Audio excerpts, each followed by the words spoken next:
अस्सलाम वालेकुम। Top news 24 से मैं हूं राशिद। अब तक की ताज़ा तरीन खबर आपको देने जा रहे हैं। पाकिस्तानियों के लिए एक नई परेशानी का खदशा पैदा हो गया है। 2 रमज़ानुल मुबारक से फार्मा इंडस्ट्री का मुल्क गिर हड़ताल का ऐलान, मरीजों की मुश्किलात बढ़ने का खदशा।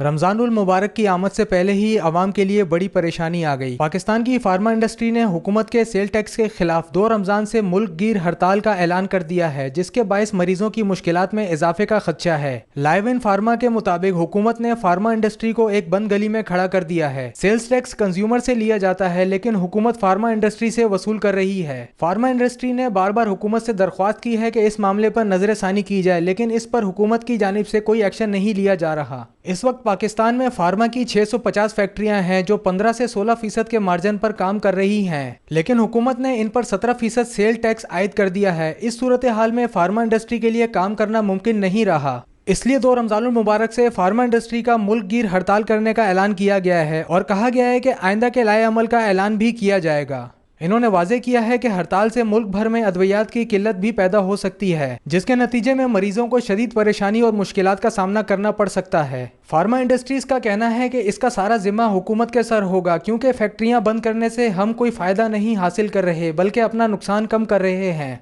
टॉप न्यूज़ 24 से फिलवक्त इतना ही। राशिद खान को इजाज़त दीजिए, फिर मिलेंगे नेक्स्ट ब्रेकिंग न्यूज़ के साथ। अल्लाह हाफिज़।